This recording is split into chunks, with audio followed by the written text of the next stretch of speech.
Mbote bandeko balandi ya chaîne biso ya YouTube CLZSS TV.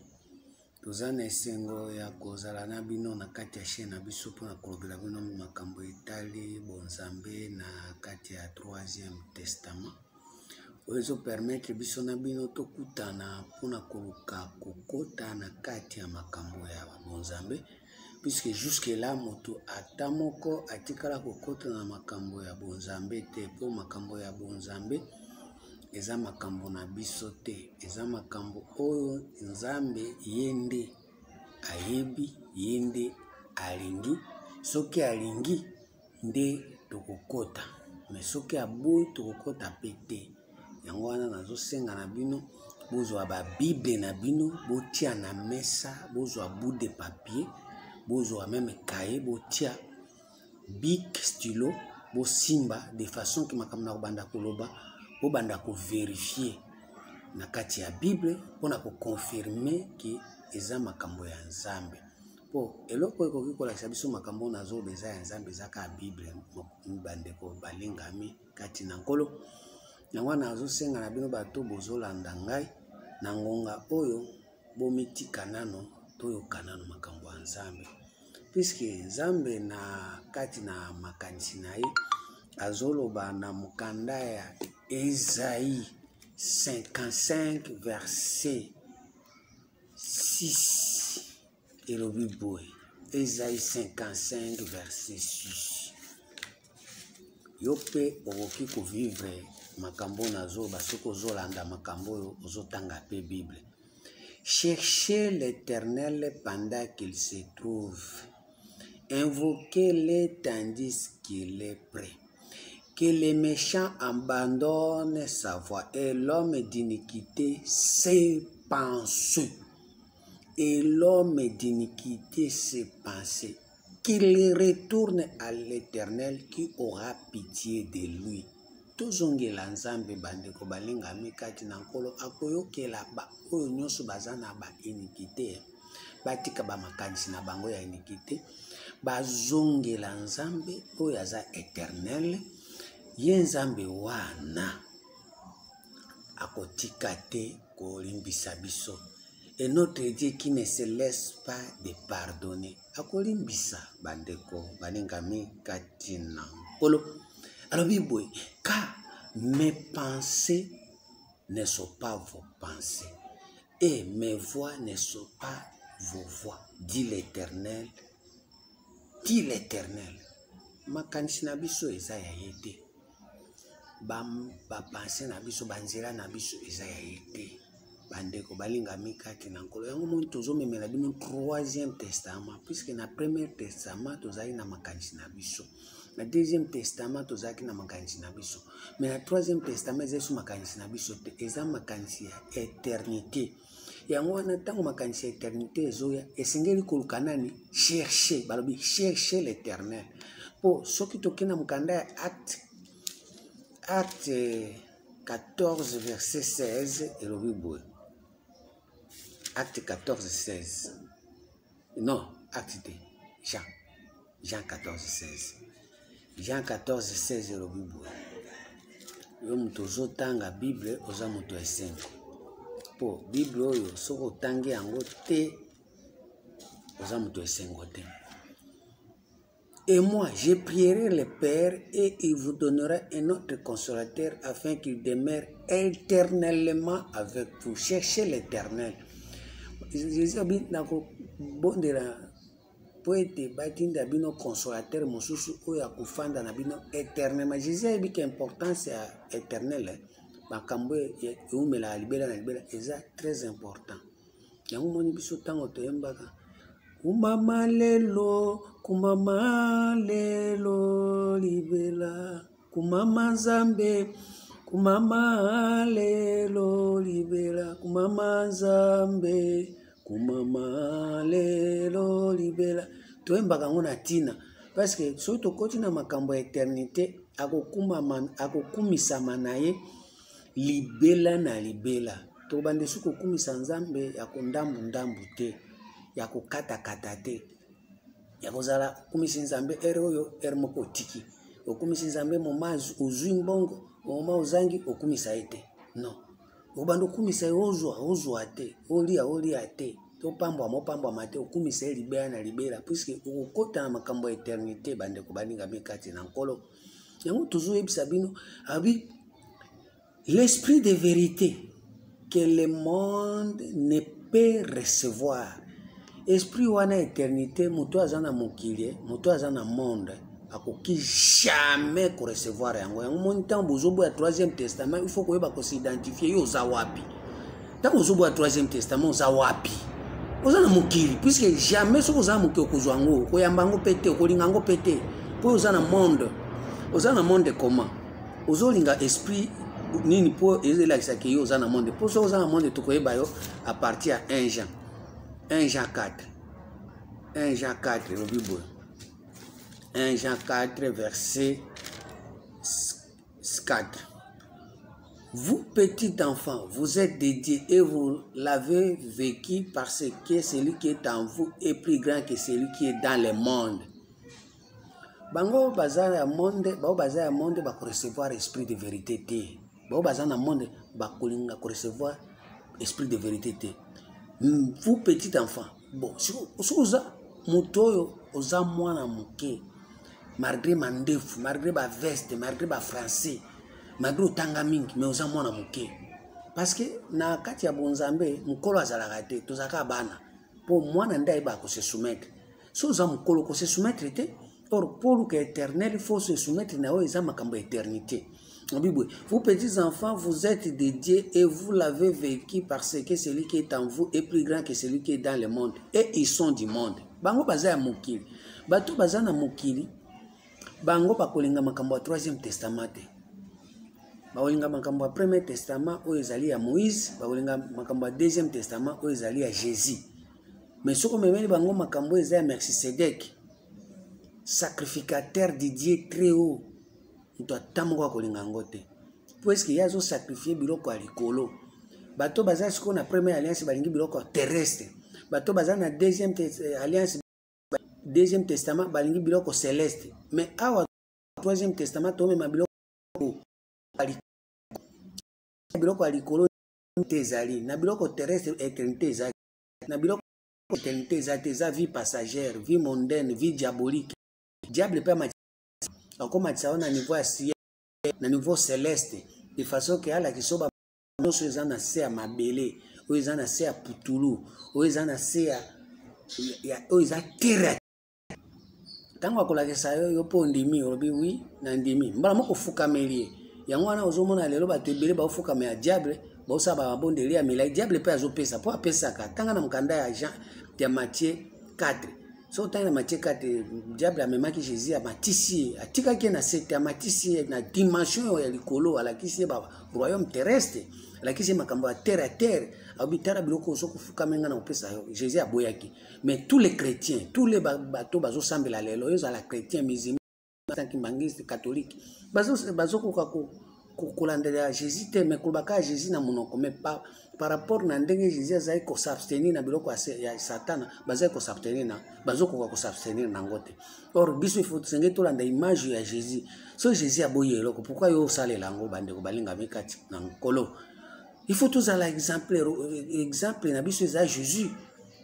Oh yazali na image ya ressemblance ya mwana nzambe mais siko lelo bat balingi Jésus te bat balingi Jésus par rapport na ciel na terre mais somme mi Jésus par rapport na lieu très haut. Or yemo ko robi na Jean 8 verset 28 abi si vous élevez le fils de l'homme soko botomboli mwana mutu soko botomboli Jésus soko bolongoli Jésus na terre à terre soko bolongoli Jésus na ciel botomboli na likolo na ndenge ya likolo nde bokoyeba ki aza nani azota lubango na azotanga na Jean 8 verset 28 abi bwe. Jésus donc leur dit, quand vous aurez élevé le Fils de l'homme, alors vous connaîtrez ce que je suis, et que je ne fais rien de moi-même, mais que je parle selon ce que le Père m'a enseigné. Jésus a dit, makambo tatane atangisaki makamni atangisaki makambo ya likolo, atangisaki makambo ya terre te, atangisaki makambo ya ciel te, atangisaki makambo ya très haut. Siko makambo ya très haut nde makambo esengeli Jésus a enseigné bato po bato ba nzambe.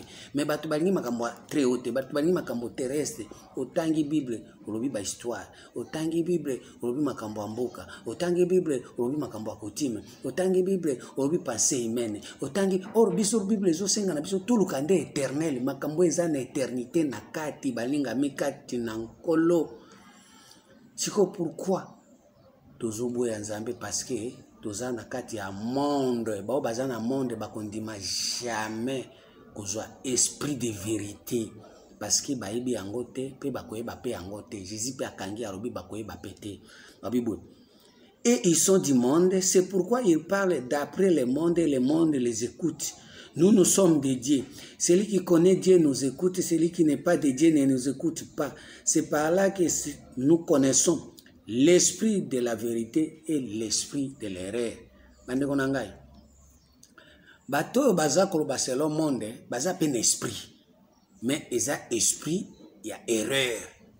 Biso pe tolingi toloba makambo ya likolo, eza esprit, mais eza esprit de vérité. Yango balobi ke na mkanda ya 17 wana lobi boye. Jean 14 verset 17. Elobi boye. Moninga mi tanga Bible, Bible eza bien. Jean 14 17. Elobi boye. L'esprit de vérité. Osoka, tous un esprit de l'erreur, tous un esprit de vérité. L'esprit de vérité que le monde ne peut recevoir parce qu'il ne le voit pas et ne le connaît pas. Mais vous le connaissez car il demeure avec vous et il sera avec vous. Mon esprit wana, esprit de vérité ezali. Mais ce que beaucoup de nakati esprit de vérité, esengeli olongwa na monde. Olongwa na monde bande ko balinga mikati na encore parce que ils sont du monde, c'est pourquoi ils parlent d'après le monde et le monde les écoute. Vous êtes de Dieu, celui qui est de Dieu. Écoute la parole de Dieu. Bande ko balinga mikati na encore. Monde nini? Matthieu. Total nombre de monde, Matthieu 13 verset 38, c'est le Bible. 13 38. Les champs c'est le monde. Les champs c'est le monde, c'est-à-dire bateau bazana kati ya champ. Or, vous se souvenir na Caïn abomaki Abel wapi na champ. Les champs c'est le monde, bato nyonso bazana kati ya champ, balingi monde. Or, nakati ya champ, bolamu nyonso esalemaka, babomakango. Yango moni lelo tozoya na 3e testament, bozo kokota te, boko ko soutenir yango te, bozo même ko s'abonner, boko ko s'abonner te. Parce que boza nakati ya champ. Or, les champs c'est le monde. Batu nyonso baza nakati ya champ, bako s'abonner te. Bako linga pete ba soutenir vision testament. Pourquoi? Motoaza ezanyoka. 3:1. Les serpents étaient les plus rusés de tous les animaux des champs. Les serpents nyoka. Azalaki na rise. Azalaki na rise. Plus risé na banyama nyonso ya champ. Ya moni molimo ya nyoka eza na kati ya bato. Ndenge bato bazana nyoka azokumba bango. Moyen balinga esprit de vérité ezate. Moyen balongwa na monde po bayoka esprit de vérité ezate. Yangwana obundisa liloba oyo ndenge bolingi po ozana kati ya champ. Or, champ, surtout dans Matthieu 13, Matthieu 13, verset 44. Matthieu 13, 44, Matthieu 13, 44, le royaume des cieux est encore semblable à un trésor caché dans un champ. Le royaume des cieux, le royaume de Dieu, le royaume des cieux. Pour tous dans le royaume de Dieu, tous dans le royaume des cieux. Le royaume des cieux est encore semblable à un trésor caché dans un champ. L'homme qui la trouve les cache et dans sa joie, il va vendre tout ce qu'il a et achète ses champs. Dans le royaume des cieux, par rapport à Ésaïe 1:2. Et le Bible, cieux, écoutez, terre, prêtez l'oreille. Cieux, écoutez, les royaumes des cieux. Cieux, écoutez. Cieux, yokaka. Cieux, ezanalitoi. Cieux, écoutez, terre, prêtez l'oreille.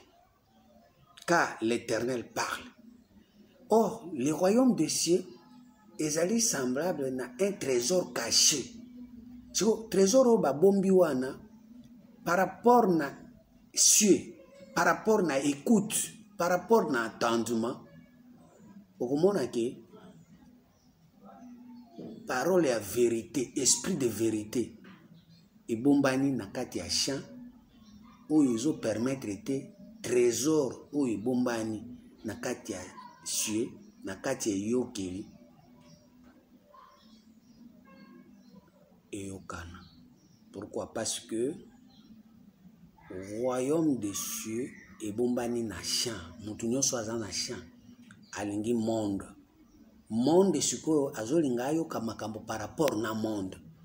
Soko memele esprit de vérité, tellement cieux, eza ya kokangama, ifungwama te, moyen, andima koteka champ na ye, pour être à récupérer trésor, ou ezali esprit de vérité, ou bomba na kati na champ, a koteka champ. Zokande, selon Matthieu 13, balobi, esengeli koteka champ. Teka champ, teka monde. Pour champ, les champs c'est le monde. Teka monde wana. Ndio komona ke, tango cieux na yo, écoute na yo, entendement na yo, ekofungwama, ndio komona siko esprit de vérité, okoyoka yango, esprit wana. Ah, nzambe, na koki koka makambo oyo. Na koka makambo oyo. Le royaume des cieux est encore semblable à un trésor caché dans un champ. L'homme qui la trouve le cache et dans sa joie, il va vendre tout ce qu'il a et il achète les champs. Au vendre nano, au teki nano, oyo zanango, de osombi nango champ. Or champ oyo ko somba eza champ différent na oya yo. Ça veut dire au monde champ. Au somba monde mususu. Pour tout ça dans monde oyo Jésus aza roi, tout ça pe na monde oyo nyoka aza roi par rapport na champ. Monde oyo Jésus aza roi, eza monde oyo eza na esprit de vérité.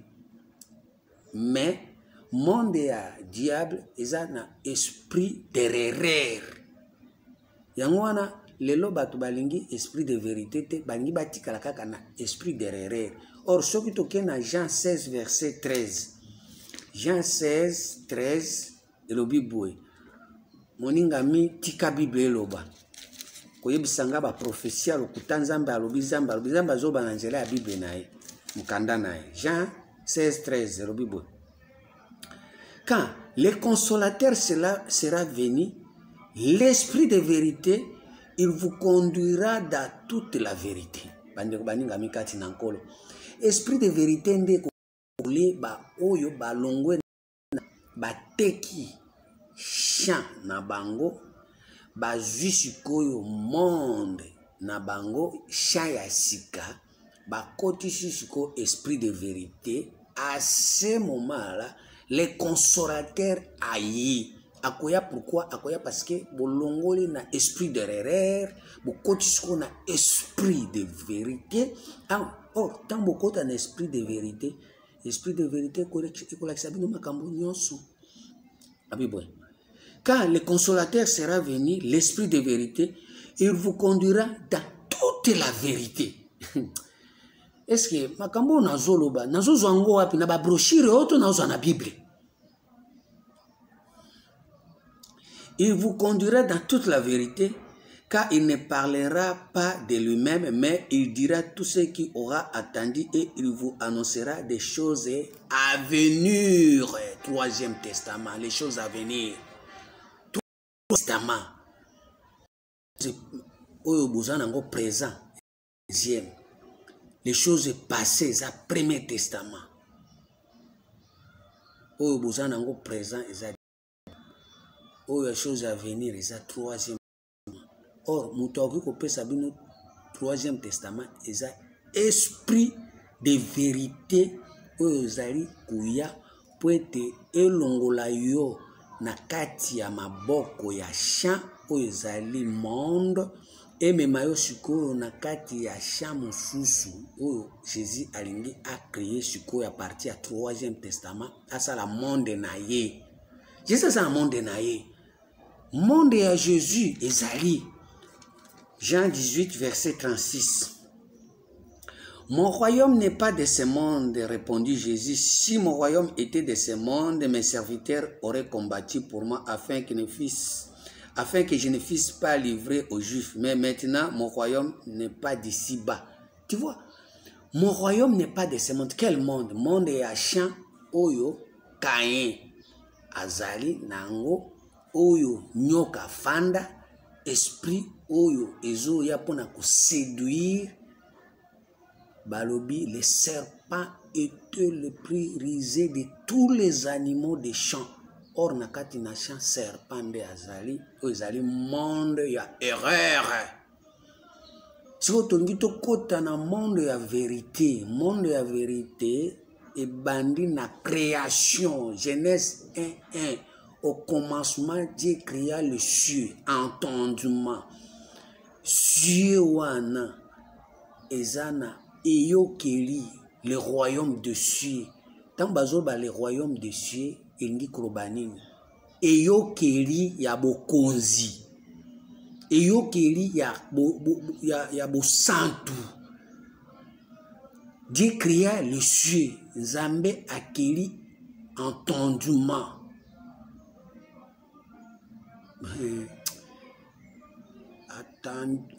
Nzambe akeli litoi. Zambakeli, oreille. Dieu créa l'oreille et la terre. Terre que le pousse. Ésaïe 62, verset 4. Zambakeli, litoi à moisi. De Genèse 1:1. Dieu créa les cieux et la terre. Dieu créa Zambakeli, litoi à moisi. Cieux. Et yokeli. Terre, Ezali, épouse Esaïe. So, pour contredire, Bible yango, contredire la Bible. 62, verset 4. Tant que moi, si la femme soit soumise, Ezalakande terre, terre ezala soumise na cieux. Soki litoi na yo ezoyoka, mbala moko terre, femme. Ils à la soumise na oyo ka parti à cieux ezali yokeli yo yoki terre na yo ezali épouse. Il faut se soumettre pour être mabele et bimiselo kwa malamu. Ésaïe 62 verset 4 et le Bible. On ne te nommera plus on ne nommera plus ta terre désolation, ta terre. Mais on t'appellera mon plaisir en elle et on appellera ta terre épouse, ma belle na yo comme moi si. Car l'Éternel met son plaisir à toi et ta terre aura un époux. Ta terre aura un époux. Bandeko, balandiko. Katinankolo. Terre oyo eza na époux, eza terre oyo Ésaïe 55 verset 11 Bible. Ainsi en est dit de ma parole, de ma bouche, le retour n'est pas à moi sans effet, sans avoir exécuté ma volonté et accompli mon destin. Ainsi en est de ma parole, c'est là, to bandanano. dans verset 10. Comme la pluie et la neige descendent des cieux, et il ne retourne pas sans avoir arrosé et fécondé la terre, et fait germer la plante sans avoir de semence au semeur, et du pain à celui qui mange. Ainsi en est-il de ma parole qui sort de ma bouche, elle ne retourne pas à moi sans effet, sans avoir exécuté ma volonté et accomplir mes destins. Ésaïe 55, verset 10 à 11. Balobi bien, comme la pluie, ndenge mbule zo no ke zo polisi mabele. Ndenge pe époux azali, azo kweya na mabele, azo tia semence na kati ya épouse. Bandeko, nazo expliquer bino makambo ya université spirituelle. Épouse ozite. Création ya monde ya nzambe ezali cieux itoi eyokeli tango nzambe azoyoka makambo oyo ozoyoka ye pe azoyoka bozoyokana na ye esengeli ko parole wana ya ekota na mabele oyo ezali épouse eza lokola efekonde ebimisa eloko ebimisa sema obota bele na yo ebimisa eloko bakati na mais lelo ebimisa eloko malonga te. Pourquoi? Parce que ozali na champ Satan le serpent azako tambola tambele. Job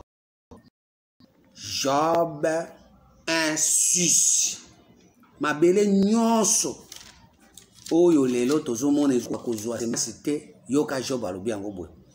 Or les fils de Dieu virent un jour se présenter devant l'Éternel, Satan aussi au milieu d'eux. L'Éternel dit à Satan, d'où viens-tu? Et Satan répondit à l'Éternel, de parcourir la terre et d'y me promener. De parcourir la terre. Ça veut dire épouse terre. Satan dit à Zoya pour parcourir. Satan, dit à Zoya pour tambour, sa promenade. Na terre où ils allaient, ça veut dire Satan, tango azo tambour na terre, mbala moko terre yambi Satan. Olesko mabele ebimisa eloko ya malonga ekomo bimisa incrédulité parce que lelo ba chrétien nyonso ba dire bato nyonso basambela ba crédit puisque bakangami na premier testament bakangami na testament bakota troisième te. Or tango yo zo kangama na premier testament yebaki nyoka muto otambola na mabele na yo. Tango kangama na deuxième testament yebaki nyoka muto otambola na mabele no. Esprit d'erreur. Vous avez un esprit de vérité te. Pour esprit de vérité et fandaka et umelaka libela na libela. Tomona tiki église oyo okena oyo olandi matea oyo otiki oyo olandi pasteur oyo nga otikele kozala esika moko te. Ozana tetete ozana esprit parce que wapo kozu esprit or esprit de bomba champ eza trésor okati na champ po ete ongo fo tekana no champ na yo otemo na yo okaba monde na yo pour oh Jésus a roi. C'est diable qui est le roi. Jésus a dit tout dans Mukanda Jean 18 36 mon royaume n'est pas de ce monde. Si mon royaume était de ce monde, le diable aurait été. Mais serviteur peut combattre pour moi. C'est-à-dire ceux qui osent dans le monde de Jésus, au qui te diayo sakana na yo mabele na yo. Au qui te diatela yo tisakayo. Onde ngozana ozobota masia diable bien ba bengi fils de Caïn. Ndenge ka Caïn abomaki Abel, ndenge boma lo Abel. C'est makila tire les oganga. Et 11 makila Abel les oganga. Ndenge boy non ça ça ezoganga babominga ye na kati na Abel lelo tozolo babo puisque maté ko la sakioza un esprit de vérité pour un esprit d'erreur Zamba ça yango à partir Genèse 4 verset 11 Zamba maudire terre maudire époux Genèse 4, verset 11. Maintenant, tu seras de la terre. Tu as ouvert sa bouche pour ta main, pour recevoir de ta main le sang de ton frère. Là, tu cultiveras le sort, il ne te donnera plus sa richesse. Tu seras errant et vagabond sur terre. Yango yo oza vagabond. Wanjarate. Vagabond, ato tending, apako kamateo, oza vagabond. Ozongla makamnayo. Après avoir côté à ozonga na première alliance, oza vagabond. Après avoir côté à ozonga na deuxième alliance, oza vagabond. Tête à tête de vagabond. Oza errant. Pour un esprit de rêve, un esprit de vérité, de façon que on na katia vagabondage. Yo ozo préféré demeurer na terre na yo nyoka tambolaka, na terre na yo dabla tiaka ba semence, na terre ozo katia de façon que de vérité te etikala ko umela na kati na yo libela na libela. Nzamba maudire mabele na yo, a maudire moi si, a maudire épouse. Oko banda ko cultiver mabele bimisa ba chube. Parce que oza na katia esprit de rêve. Or mutu nyonso aza na katia esprit de rêve, aza na monde, akoki jamais avoir esprit de vérité. 14 verset 19. 14. Encore un peu de temps et le monde ne me verra plus. Tu vois Jésus, bateau bazana mbate, o yo oza na champ, oza na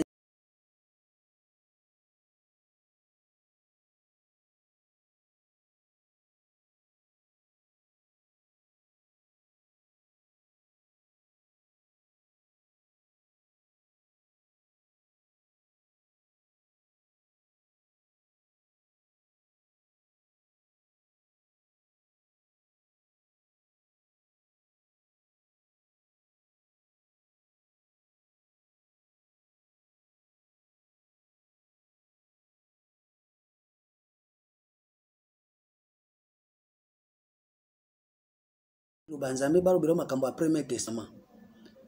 Balobela makambo ya Premier Testament. Ya batu. Makambo ciel.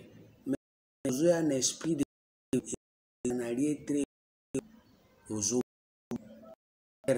maudit. Apocalypse verset 26. Non, pas Hébreux 12. Hébreux 12. Hébreux 12, 5.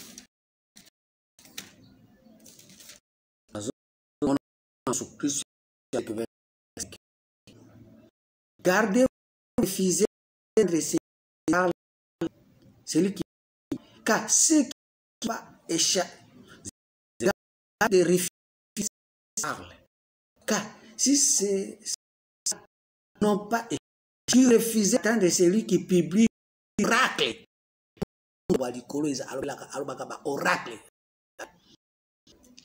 Dobi misao. Tamaiza ba oracle. Yesu troisième méthode testament mais oracle. Vous devez d'attendre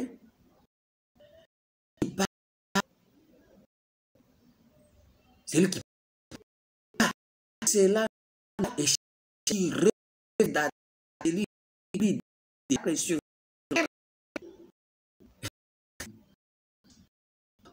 Comment nous si nous de celui qui parle au dé, qui parle du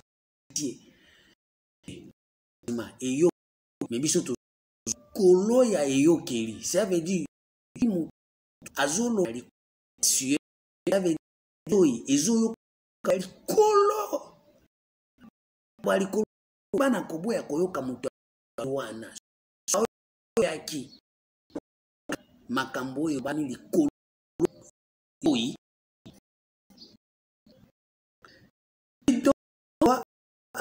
ala ngongo wana ezali ko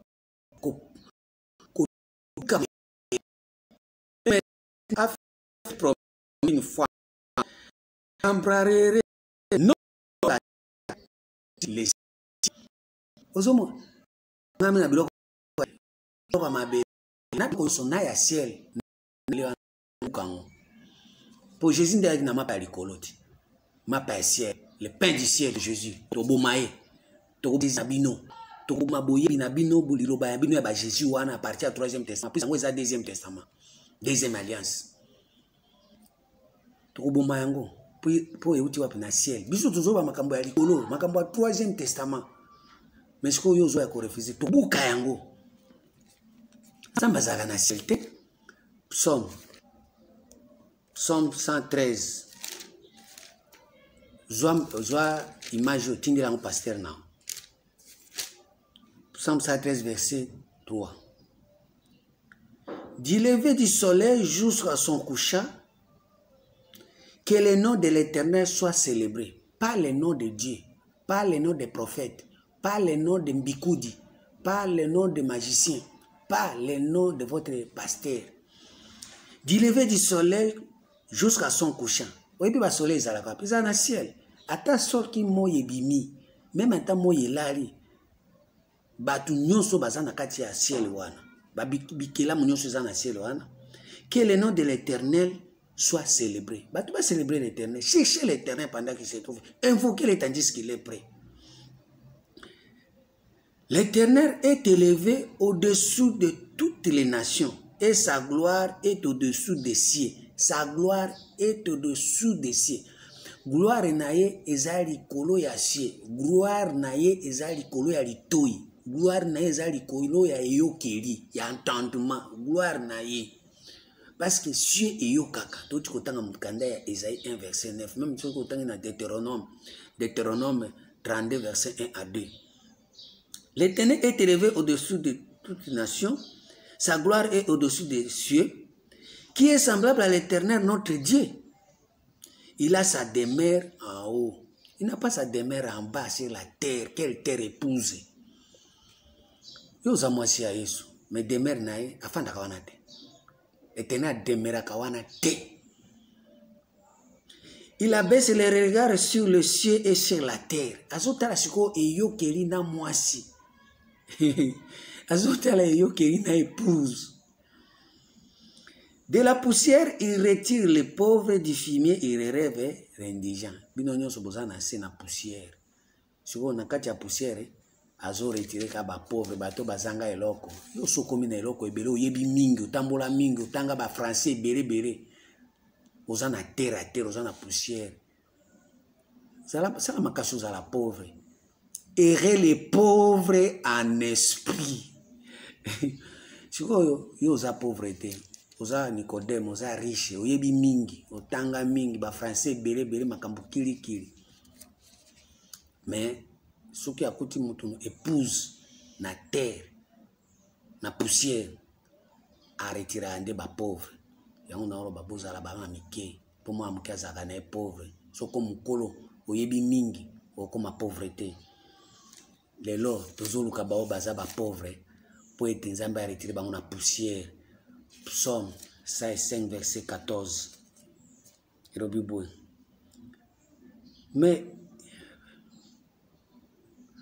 Mais il ne permet à personne de les opprimer et il châtie les rois à cause d'eux.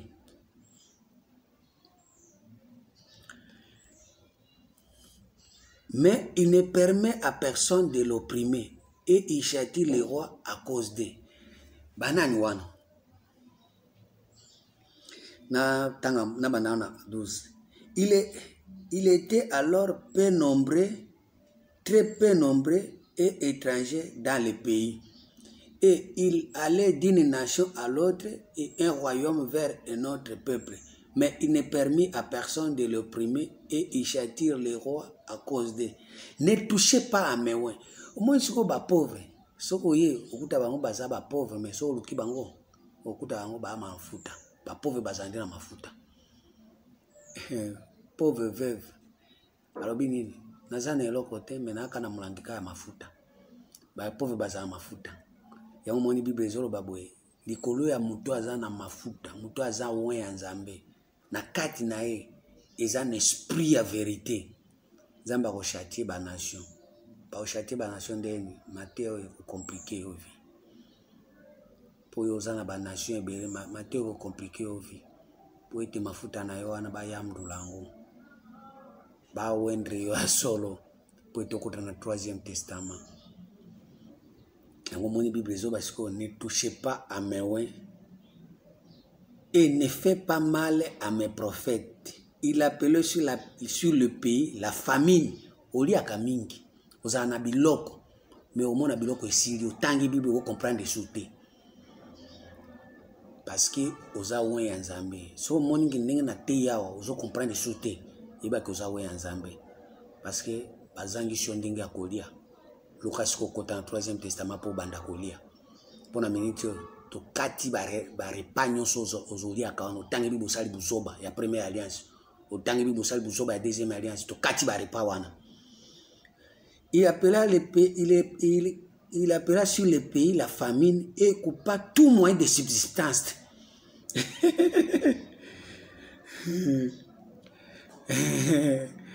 Ah, autant que vous comprendre les sous. Autant que vous soleil sous. Et tu caraboué, en compagnie de Christ. Amen.